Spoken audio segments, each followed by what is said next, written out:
Biasa Mas Sigit sudah mendasari pola pikir dalam mengambil keputusan yang berdasarkan dengan nilai kebajikan dan beberapa dilema etika dan tujuan moral sudah selesaikan gitu ya. Mas Sigit, apakah Mas Sigit sudah membuat rancangan program yang berdampak pada murid? Alhamdulillah saya sudah membuat rencana ini Mas. Ya. Saya membuat rencana program yaitu kelas inspirasi. Kelas inspirasi. Iya. Dan judulnya ini masih bagus ini. Ya, di sini saya membuat kelas inspirasi yaitu biar nanti itu kreativitas anak secara mandiri kemudian juga inovatif bisa tertuangkan di situ. Jadi saya membuatkan ruang memang memfasilitasi seperti itu. Ada fasilitas, ada wadah ya. Ada wadahnya.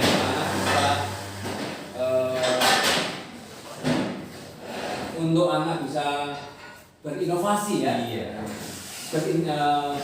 Mempunyai inspirasi untuk menuangkan gagasan. Nah, Mas Sigit, apa tujuan dari program yang Mas Sigit rancang itu ada kaitannya dengan murid? Iya. Jadi tujuan saya membuat program itu bagi semuanya saya kembalikan semuanya untuk murid. Jadi murid biar lebih aktif ya di dalam kelas, kemudian murid bisa menuangkan kreativitasnya, kemudian murid bisa mandiri sehingga kelas itu merasa nyaman untuk pembelajaran. Tujuannya seperti itu. Ada keberanian siswa ya. Iya. Nah, program yang punya rancang ini dikatakan berhasil kalau beritahu indikatornya apa Mas? Ya, yang pertama indikatornya bahwa jelas di situ nanti murid lebih aktif. Kemudian di situ mungkin akan terpajang hasil-hasil karya mereka. Jadi sehingga siapapun yang nanti melihat itu akan tertarik, ini kok kelas menjadi lebih inspirasi. Seperti itu. Oke, jadi indikatornya semua siswa aktif, termotivasi untuk menuangkan kreativitasnya. Iya, dan kemudian juga tandanya apalagi kelas ini menjadi indah, nyaman dengan berbagai macam kreasi siswa yang sudah dipajang yang sudah dipajang dan tentunya yang ujung di situ terinspirasi ya dengan keberhasilan kelas yang dibuat tadi ya. Oke, Mas Sigit, apakah keseluruhan proses tadi sudah sesuai untuk mencapai tujuan dari ini? Sudah sesuai kalau saya lihat itu, karena jelas yang pertama saya kan mesti mempunyai rencana. Jadi rencana itu mungkin ada batas waktunya, kapan mau dilaksanakan, kemudian siapa yang terlibat di sana, dan apa yang akan dilakukan. Jadi nanti anak-anak aktif, gurunya nanti juga mungkin ngasih masukan gagasan-gagasan itu luar biasa. Nah, selanjutnya Mas Sigit, tentunya dalam melakukan program ini butuh dukungan. Nah, dukungan apa yang Mas Sigit butuhkan untuk melakukan itu Mas? Iya. Yang pertama adalah dukungan dari sekolah itu sendiri. Yang kepala sekolah harus mendukung program itu mungkin dengan SK program untuk menguatkan itu. Kemudian yang kedua adalah dukungan dari Bapak Ibu guru. Ya, jadi mereka sangat penting karena ini nanti yang mereka nanti akan mengisi kegiatan-kegiatan di kelas. Dan mengawal ya. Kemudian dukungan dari murid itu sendiri. Ada kesadaran, ada tanggung jawab yang ada sama mereka. Semuanya karena akan dikembalikan kepada mereka. Dan yang terpenting sebenarnya adalah dukungan dana Pak. Sejak mungkin kami akan menggali dana yang pertama. Kalau mungkin dari sekolah tidak, mungkin saya akan menggali dana mungkin dari karena ini kelas inspirasi itu kita akan memanfaatkan barang-barang dari yang sudah tidak terpakai oleh ini.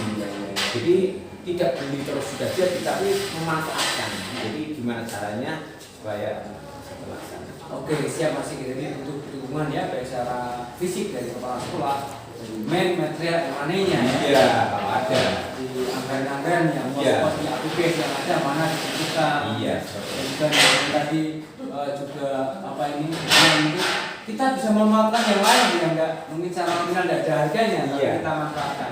Oke, luar biasa.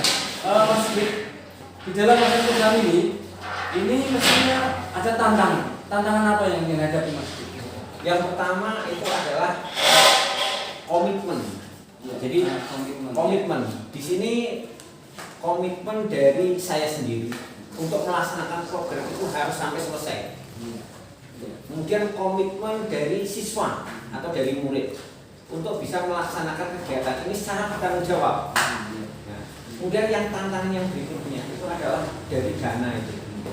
Karena bagaimanapun juga tidak bisa dipungkiri bahwa untuk mendukung pelaksanaan kegiatan itu harus didukung dengan materi atau dana.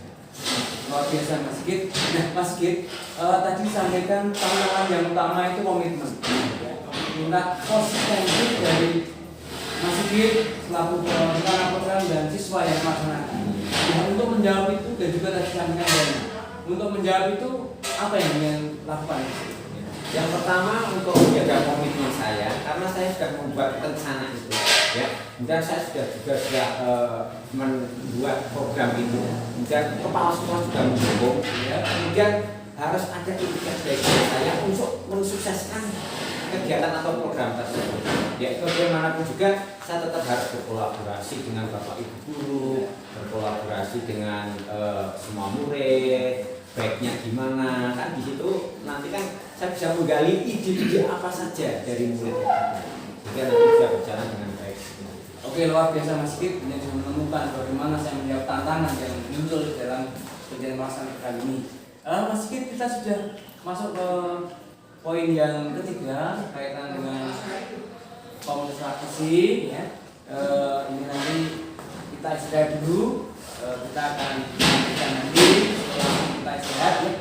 Mungkin Siap. Terima masih kasih. ada 2 poin Mas Sigit. Oke. Komunitas praktisi dan nanti saya ingin mendengarkan bagaimana punya praktek dalam praktek kucing dalam pasca observasi, ya. Oke. Terima Sama kasih saya, Budi. Mas. Terima kasih banyak Jadi, atas waktunya.